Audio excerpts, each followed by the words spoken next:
ஆன்மீக ஜோதிட நேயர்களே, சன் அஸ்ட்ரோ டிவி வாயிலாக உங்களை சந்திப்பதில் பெரும் மகிழ்ச்சி அடைகிறேன். ஜோதிட ரீதியாக ஒவ்வொரு மனிதருக்கும் வாழ்க்கையுடைய முன்னேற்றம் எப்படி இருக்கும், வாழ்க்கையில் எத்தகைய சங்கடங்கள் உண்டாகும் என்பதையெல்லாம் தெரிவிப்பதற்காக சன் அஸ்ட்ரோ டிவி மேற்கொண்ட முயற்சிகளோடு எம்மை நாம் இணைத்துக் கொண்டுள்ளோம். எனக்கென்று தமிழகத்திலும் வெளி மாநிலத்திலும் நாடுகளிலும் உள்ள நேயர்கள் அன்பர்கள் அனைவரும் என் மீது வைத்துள்ள நம்பிக்கையை இந்த தொலைக்காட்சிக்கும் வழங்கிட வேண்டுமாறு கேட்டுக்கொள்கிறேன். பொதுவாக ஜோதிடம் என்கிட்டு வருகின்ற போது அது கடல் போன்றது என்று பல முறை நான் சொல்லியிருக்கிறேன். ஒவ்வொரு முறையும் அதில் பல்வேறு துறைகள் இருக்கிறது, பல்வேறு விஷயங்கள் உள்ளே புதைந்திருக்கிறது. முழுமையாக தெரிந்தவர் என்பவர் யாருமாக நிச்சயமாக ஜோதிட உலகில் இருந்திட முடியாது. அதே நேரத்தில் அதிகபட்சமாக தெரிந்தவர்கள் ஒரு சிலர் இருந்து கொண்டிருக்கின்றனர். என்னிடம் ஜாதகத்துடன் வருகின்ற போது நான் பார்த்த பலருடைய ஜாதகங்களில் மறைந்திருக்கின்ற தோஷங்களை பற்றி தெரிந்து கொண்டு அவர்களிடம் விசாரித்த போது அவர்கள் சொல்லுகின்ற பதிலெல்லாம் இது போன்ற தகவலை இதுவரையில் எங்களுக்கு யாரும் சொன்னதில்லை. என்ன காரணம்னா, ஒவ்வொரு ஜாதகத்திற்குள்ளும் பொதுவாக ஏதாவது ஒரு தோஷம் மறைந்து இருக்கும். இதனால தான் எல்லாரும் இது கேட்பீங்க, என் ஜாதகம் சுத்த ஜாதகமா இல்லை பாதக ஜாதகமாக கேட்பீங்க, பாவ ஜாதகமாக கேட்பீங்க. பொதுவாக ஒரே பதில் சொல்லுவேன், சுத்த ஜாதகமாக இருந்திருந்தால் நீங்கள் பிறவி எடுக்க வேண்டிய அவசியமே நிச்சயமாக இருந்திருக்காது. கடந்த ஜென்மத்தின் பூர்வ புண்ணிய கர்ம வினைகளை அனுபவிப்பதற்காகத்தான் இந்த ஜென்மத்திற்கு இப்போ வந்திருக்கிறோம். அப்போ போன ஜென்மத்தில் நாம் செய்த பாவ புண்ணியங்களுக்கு ஏற்ப இந்த ஜென்மத்தில் நமக்கு கிடைக்கின்ற பலன்களும் இருக்கிறது. இந்த நேரத்தில் மிதுன ராசினரை பற்றி இப்போ பார்க்க போறோம். பொதுவாக என்கிட்ட மிதுன ராசினர் மிதுன லக்னத்தினர் ஜாதகத்துடன் வருகின்ற போது நான் கேட்கின்ற கேள்வி, உங்களுடைய முயற்சி என்பது உங்களால் தான் இருந்திருக்கும். உங்களுடைய வாழ்க்கையின் ஒவ்வொரு படியையும் நீங்கள் தான் அமைத்திருப்பீர்கள். ஏன்னா மிதுன ராசியில் பிறந்த பல பேருடைய வாழ்க்கையை நான் பார்த்துட்டேன். அவங்களுடைய வாழ்க்கை என்பது அவர்களால் தான் நிர்ணயிக்கப்படுகிறது. மிகப்பெரிய பின்புலங்கள் என்பது அவர்களுக்கு இருப்பதில்லை. ஆனால் மிகப்பெரிய வல்லமை படைத்தவர்களாக மிதுன ராசினர் இருந்து கொண்டிருக்கின்றார்கள். அதற்கு காரணம் அந்த ராசிநாதரான புத பகவான். அனைத்து கலைகளையும் தெரிந்து கொள்கின்ற அளவிற்கு, வாழ்க்கையின் நெளிவு சுழிவுகளை தெரிந்து கொள்கின்ற அளவிற்கு மிதுன ராசினரை புத பகவான் புடம்போடு எடுத்து இருக்கின்றார். இந்த நிலையில் கடந்த 2.5 ஆண்டுகளாக சனி பகவான் அஷ்டமஸ்தானமான 8ஆம் இடத்தில் இருந்து படாத பாடு உங்களை படித்து வந்திருப்பார். வாழ்க்கையில் ஏன் தான் பிறந்தோம், ஏன் இவ்வளோ நெருக்கடி நமக்கு? பயந்துடாதீங்க, நிச்சயமாக யாருக்கும் ஆயுள் முடிவதற்கு முன்னதாக யாருக்கும் கண்டங்கள் வந்து விடாது. அதனால் 8ஆம் இடத்து சனி பகவான் அவருக்குரிய வேலையை அவர் செஞ்சிருப்பார். ஒரு மனிதனுக்கு நல்லது நடக்கணும்னா அவன் கெட்டதையும் தெரிஞ்சுக்கணும். ஒரு மனிதனுடைய வாழ்க்கை வெற்றிகரத்தை அடைகின்ற போது அதற்கு முன்னதாக இந்த உலகத்தை அவன் புரிந்து கொள்ள வேண்டும், மனிதர்களை புரிந்து கொள்ள வேண்டும், தனக்கு அருகில் இருப்பவர்களை பற்றி தெரிந்து கொள்ள வேண்டும். இந்த 8ஆம் இடத்து சனி பகவான் அந்த வேலைகளை எல்லாம் உங்களுக்கு செய்திருப்பார்.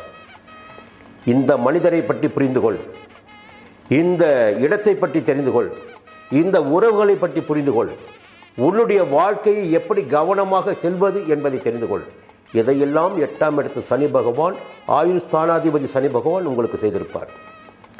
அதே நேரத்தில் ஜனவரி மாதம் 17ஆம் தேதி திருக்கணித பஞ்சாங்கத்தின் படியும், மார்ச் மாதம் 29ஆம் தேதி வாக்கிய பஞ்சாங்கத்தின் படியும் உங்கள் ராசிக்கு 9ஆம் இடமான பாக்கிய ஸ்தானத்தில் சஞ்சரிக்க இருக்கின்றார் சனி பகவான். சனி பகவானின் சஞ்சாரத்தை எடுத்து பார்க்கின்ற போது எனக்கு பெரிய ஆச்சரியமாக இருந்துச்சு. எல்லாமே 3ஆம் இடத்தில் சஞ்சரிக்கின்ற போது, 6ல் சஞ்சரிக்கின்ற போது, 11ல் சஞ்சரிக்கும் போது யோகத்தை கொடுத்துருவார் சனி பகவான், அப்படி பொதுவாக சொல்லிட்டு இருப்பாங்க. ஆனால் இந்த 3, 6, 11க்கு மேலாக சனி பகவான் பார்க்கின்ற இடங்கள் எல்லாம் பார்த்தா மிதுன ராசிக்காரனுக்கு 3ஆம் இடத்தையும் பார்க்கின்றார், 6ஆம் இடத்தையும் பார்க்கின்றார், 11ஆம் இடத்தையும் பார்க்கின்றார். ஒரு அதிகபட்சமான யோகத்தை, பிரபலமான யோகத்தை, செல்வ யோகத்தை ஒரு மனிதர் இந்த சனி பயிற்சியில் அடைய போகிறார் என்றால் அது மிதுன ராசினராக மட்டும்தான் இருக்க முடியும். என்னுடைய கணிப்பில் எழுதி வச்சுக்கங்க. 9ஆம் இடத்தில் சஞ்சரிக்கின்ற சனி பகவான் பாக்கியத்தை உங்களுக்கு வழங்கிடப் போகிறார். எந்த அளவிற்கு 2.5 ஆண்டுகள் உங்கள் வாழ்க்கையில் நீங்கள் படாத பாடுகளெல்லாம் பட்டு சிரமங்களையெல்லாம் அனுபவித்து ஏண்டா பிறந்தோம் என்று அனுபவித்த அந்த நிலைமையெல்லாம் மாறி நிறைய கடன் வாங்கியிருப்பீங்க, உடம்பு கெட்டு போயிருக்கோம், எதிர்பார்த்தது எதுவுமே நடந்திருக்காது. இப்போ எல்லாம் அப்படியே திருப்பி பார்த்தீங்கன்னா நீங்கள் என்ன நினைக்கிறீங்களோ அது நடக்க போகுது, எதை எதிர்பார்க்கின்றீர்களோ அது உங்களுக்கு கிடைக்க போகுது. அதுதான் பாக்கிய சனி. அதனால் இந்த 2023ஆம் ஆண்டு பாக்கிய சனி உங்களுக்கு மிகப்பெரிய யோகத்தை வழங்கிட இருக்கின்றார். அதற்கு மேலாக இது நாள் வரையில் தொழில் ஸ்தானம் எனும் 10ஆம் இடத்தில் சஞ்சரித்து வருகின்ற குரு பகவான், 10ஆம் இடத்தில் குரு பகவான் சஞ்சரிக்கின்ற போது பதவி பறிபோகும் என்பது பொதுவான விதி. ஒவ்வொரு ராசினருக்கும் அதுதான் நடக்கும் என்பது விதியாக இல்லை. காரணம் உங்களுடைய பிறப்பு ஜாதகத்தில் அந்த குரு பகவான் எங்கே இருந்தாலும் பார்க்கணும். அப்படி பார்க்கின்ற போது பொதுவாக 10ஆம் இடத்தில் சஞ்சரித்த காலகட்டம் என்கின்ற போது மிதுன ராசினருக்கு அது பாதகமான காலகட்டம். கடந்த 2022 சித்திரை மாதத்தில் இருந்து 2023 சித்திரை மாதம் வரையில் குரு பகவானால் மிதுன ராசினருக்கு பாதகமான காலகட்டம். சரி, ஒரு பக்கம் பார்த்தா சனி பகவான் 9ஆம் இடத்துக்கு போயிட்டார். இன்னொரு பக்கம் பார்த்தீங்கன்னா அதிர்ஷ்டத்தினுடைய மேலே அதிர்ஷ்டம் சொல்லுவாங்க பாருங்க, அந்த அதிர்ஷ்டம் தான் குரு பகவான் 11ஆம் இடத்திற்கு வரப்போகிறார் ஏப்ரல் மாதம். அந்த குரு பகவான் ஏப்ரல் மாதம் 11ஆம் இடத்திற்கு வருகின்ற போது உங்கள் வாழ்க்கையில் நீங்கள் எதிர்பார்த்த அனைத்தையும் நீங்கள் அடைவதற்கான வழிகள் உண்டாகப் போகிறது. நீங்கள் எதிர்பார்த்தவையெல்லாம் உங்கள் வாழ்க்கையில் நடக்கப் போகிறது. இதுவரையில் உங்கள் வாழ்க்கையில் என்ன கனவாக இருந்ததோ அந்த கனவுகள் எல்லாம் இப்போது பலிதமாக போகிறது.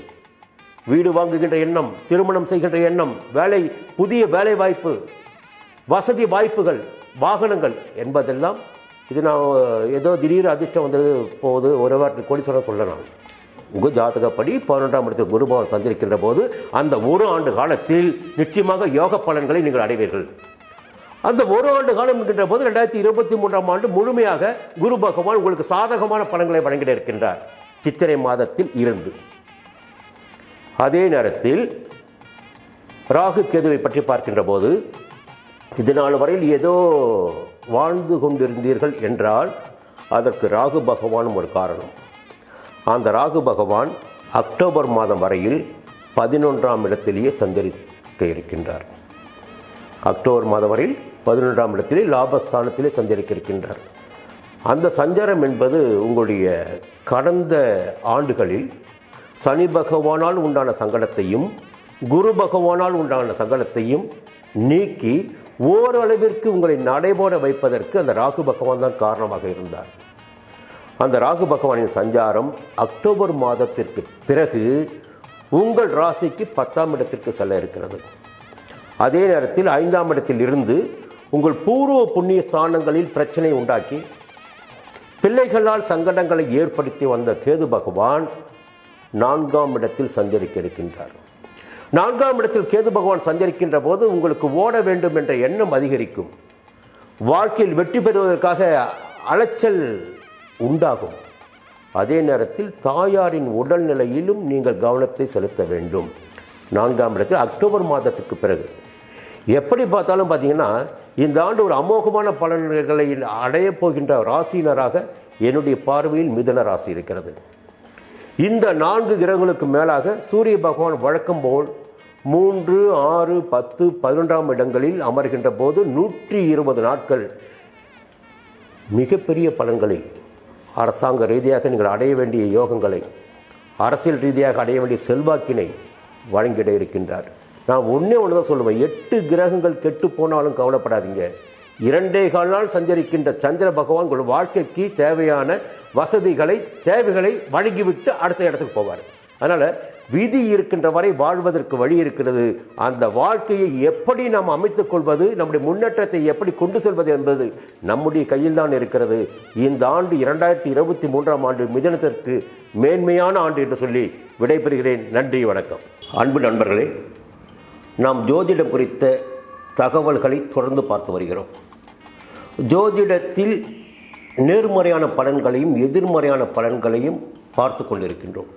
என்னென்னா, ஒவ்வொரு கிரகமும் ஒவ்வொரு விதமான பலன்களை வழங்கிடக்கூடிய நிலையில் இருப்பதால் அனைத்து கிரகங்களுடைய நிலைப்பாட்டினையும் பார்த்துத்தான் நம்முடைய பலன்களை தெரிந்து கொள்ள வேண்டும் என்பதற்காகத்தான் இந்த பதிவையை நாம் உருவாக்கி இருக்கிறோம். இந்த பதிவில் உங்களுக்கு பிடித்தமான பகுதி இருக்கலாம், உங்களுக்கு எதிர்மறையான நீங்கள் விரும்பாத தகவல்கள் கூட இருக்கலாம், உங்களுக்கு இந்த பதிவின் மீது சில கேள்விகள் கூட எழலாம். எந்த கேள்விகள் எழுந்தாலும், எங்களை விமர்சிப்பதாக இருந்தாலும், வாழ்த்துவதாக இருந்தாலும் கமெண்ட்ஸ் பக்கத்தில் உங்களுடைய விமர்சனங்களை தெரிவிங்கள் அல்லது என்னுடைய அலைபேசி எண்ணில் தொடர்பு கொண்டு பேசுங்கள். எப்போதும் உங்களுக்கு பதில் அளிப்பதற்கு நாங்கள் தயாராக காத்து கொண்டிருக்கிறோம். நன்றி, வாழ்த்துகள்.